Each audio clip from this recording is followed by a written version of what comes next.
I like the fact that Howie Roseman, the general manager, he focused on a skill set as far as what it will provide not only to Carson Wentz, to this offense, and in this new NFL.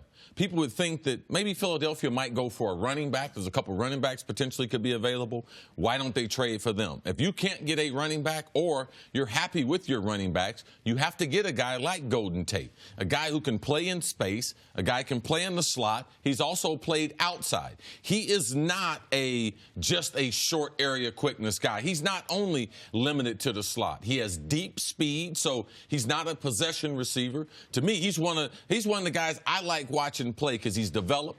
He left Seattle after being the third receiver there to an increased role and the money in Detroit. In the last 4 years, he's been phenomenal. You talking about he's the most dangerous guy after the catch we have in the NFL. Yep. You think, well, what about Odell Beckham? Odell doesn't get the ball as much as he does and doesn't do as much as him. Because the game plan and what they've done in Detroit, he's been able to highlight his skill set. I believe he's a tremendous addition to the Philadelphia Eagles and Carson Wentz. Because people say, well, they gave up a third-round pick. That's a lot of compensation. He's in the last year of his contract. If he decides to leave Philadelphia, they're going to get a compensatory pick that's probably going to be a third or fourth rounder anyway. So I like the move to Philadelphia. It doesn't cost them that much. And if they lose him after this year, they'll be able to move on by getting another pick in the future. Those compensatory picks work like what you lose in free agency versus what you bring in free agency. So if the Eagles decide to stand pat mostly in free agency and they let Golden Tate leave, they get something back. Yeah, but Detroit, instead of getting a pick in 2020 after him leaving after this offseason, they're going to get the pick right now from Philadelphia. And Detroit, I don't think would have ended up even getting a compensatory pick because I think they're going to be buyers this offseason. So even if they were going to let him go, they were going to bring in enough this offseason to where it would probably minimize what their compensation would be. But for the Eagles, C touched on it. He is, since he came into the league, one of the 5 most productive yards after catch guys in all of football, and the most productive yard after catch high volume guy. Meaning the other guys who have similar yard after catch numbers to him are not guys that are getting targeted 100+ times per season. What have the Eagles struggled with in the passing game this year? They're bottom 6 in the league, yard after catch. So that is a puzzle piece that fits perfectly. Where we are missing, you are adding, and that fits well. The Eagles this year have one game where they've scored where they've scored more than 3 touchdowns. That was the Giants game. One game where they've scored more than 24 points. The Giants game. Like Philadelphia, yes, they had a path to victory last year that was great defense and ground you down. But they also had a path of we're just going to crush you. We're going to put up 35 points. They've only done anything close to that once all year, and it was against a terrible Giants team. But what I like the most about this move for Philly is it's Howie Roseman saying, I know the first half of the season didn't go right. You know what?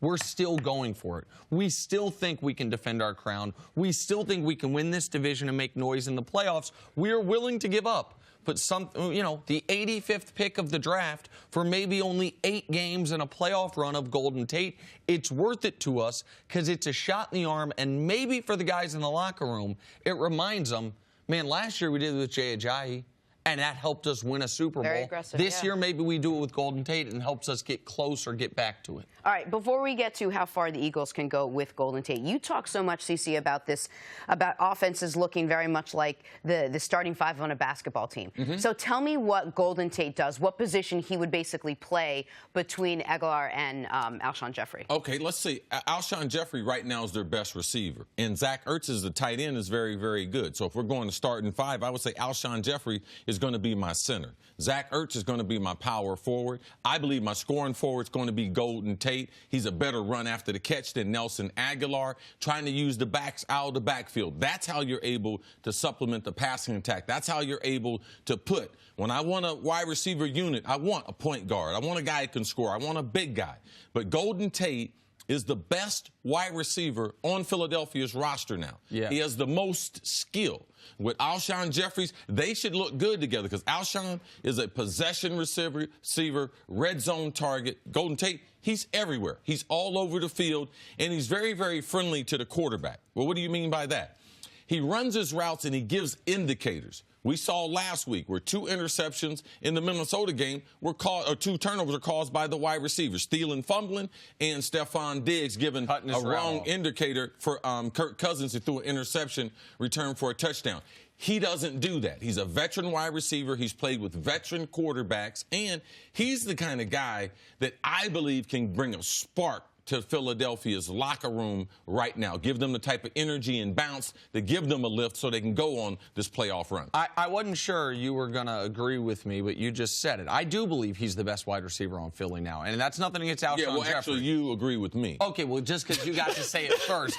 My point is, when I heard this news, come down, I thought, wow. I mean, he's going to come in and be their best wide receiver. Which means Aguilar moves to 3rd. He'll be the 3rd. Yeah, if we're ranking them, sure, but really Aguilar's not playing as well in the slot. That's why there is a need for someone like Golden Tate. Aguilar, we thought, had a breakout season last year. This year, he's kind of gone back to year number 2. And he's not as important as a 3rd wide receiver is on a lot of teams because of Ertz. Because one of your best receiving options is your tight end. So if you have Ertz, Jeffrey, and Golden Tate, that's going to take care of the vast majority of your passing attack, and no receiver in the league has broken more tackles than Tate. I am curious your opinion on what the time frame of picking up the offense is. Golden Tate has went to Seattle, then Detroit, now he's in Philly.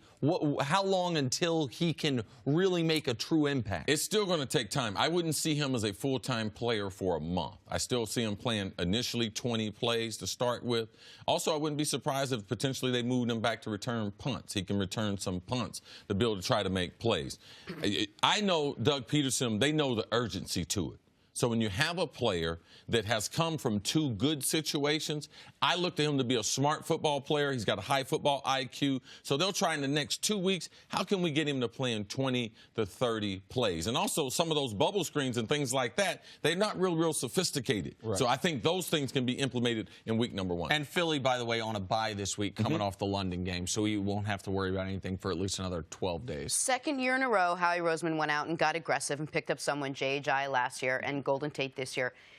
Can you see this offense starting to put it together? Can you see them getting back to where they were last year with what the team looks like right now, maybe back to the Super Bowl? Golden Tate helps, but he's not going to help Jason Peters, the left tackle.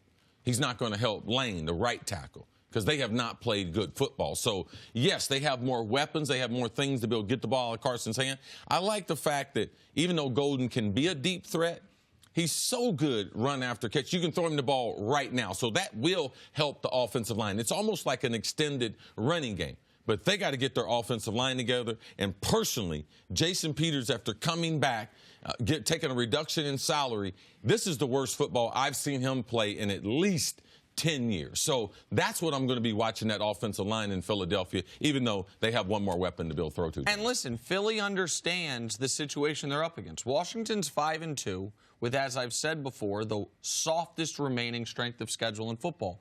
The Eagles are 4-4, and they have 5 divisional games left. Here's their non-divisional games.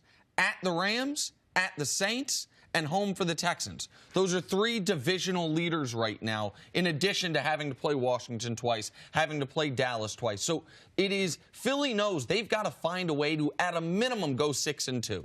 So this was the best available player they could acquire. They did it. Now, if they end up going 4-4 in the second half and they lose Golden Tate, they're going to say maybe this was a shot they want back. But the one other thing about Golden Tate is he is a fiery personality. He's a guy that is known, he had the skirmishes with Percy Harvin back in the day with Seattle. Like, he's going to bring an edge to that locker room that could be useful for a team that right now is almost stuck in a post-Super Bowl malaise. So I like this move for Philadelphia a lot.